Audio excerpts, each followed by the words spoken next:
There's a it reminds me of a story you told, and I will get your commander's coffee kind of lessons.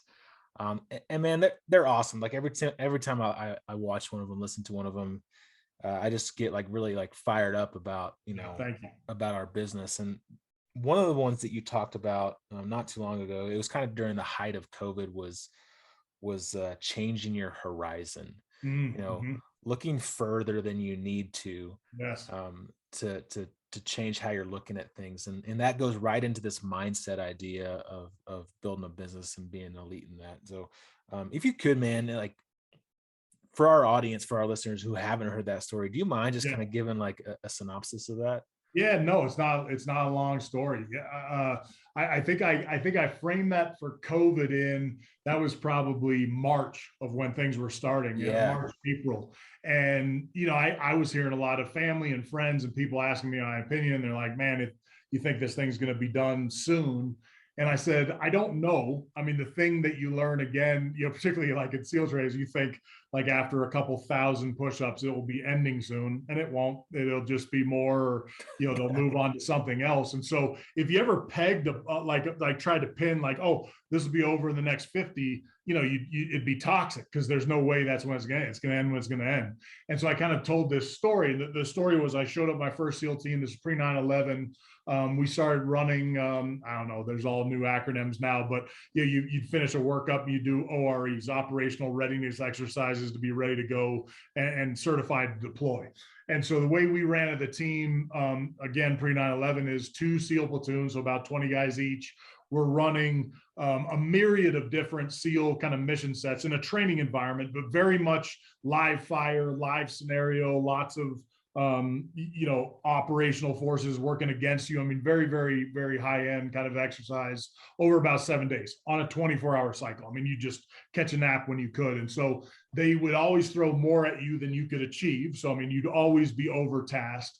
And so my platoon, I was what's called the AOIC, the assistant officer in charge. Officer in charge was running some assault or something like that. So myself and another junior officer got tasked with doing a over the beach operation. So bringing, the classic rubber Zodiac ashore, doing a reconnaissance, and then either doing an assault or coming back.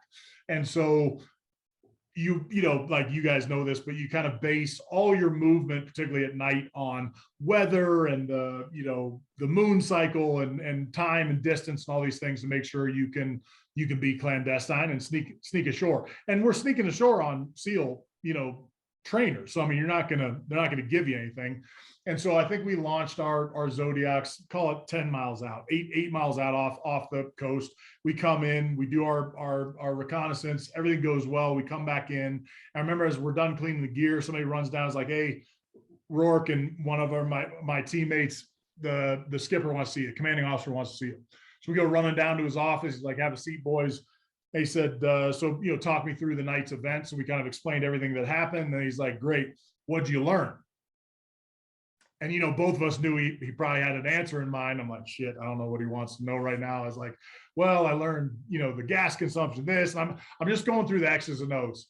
And my buddy came up with nothing better than that. And he's like, "All right, that's not what I'm looking for. So you'll do the same evolution tonight. Oh But man. now instead of 10 miles, you're doing it at 20 miles or 30 miles, double the distance." So you're like, "Okay, great." So we go do it again. And now it's like, those boats don't go that far. So you're kind of like, "All right, do we not have enough fuel bladder to get there?" We do it, come back in, exact same scenario, give them all the X and O's. He says, "What do you learn?" And I'm like, "Oh boy," now I'm like beating my head against the wall because I don't have a better answer. And I was thinking about it all night. I didn't have a better answer. He's like, "Great, do it from 60 miles. 60 miles. He's like, "Double it." So now we got to take ribs, big boats, put our Zodiacs on top of those boats, have those transit us into, call it 15 miles, get those out in Chesapeake Bay, and then come in ashore. It's freezing. It's February. And I remember somewhere on that transit, I was like, "I'll tell you what, man, 10 miles was a lot easier than 60 miles."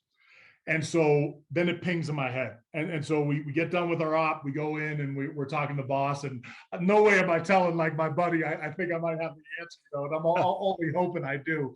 But he's like, all right, what'd you learn? And my buddy's kind of got deer in the headlights. And I was like, well, sir, I don't know if this is what you're looking for, but I can tell you right now, I learned two things tonight. One, 10 miles is a hell of a lot easier than 60 miles. But now I know I can do it from 60 miles, stand on my head. I could probably do it from 120 miles out. He's like, Roger that. You're going on to air operations. Get out of here. He's like, cool. That's what I want you to learn. I want you to push this horizon out further than you expected and planned, make it harder than it will most likely be in the real world. And then when it hits, you're already kind of inoculated to it being hard. And so I think on that post, I kind of said, hey, on this COVID thing, I mean, move this thing out months, 3 months, a year. Little did I know how right I was going to be, but yeah, Yeah. it's kind of like, hey, before it ends, like don't put an end line on it. You'll just torture yourself.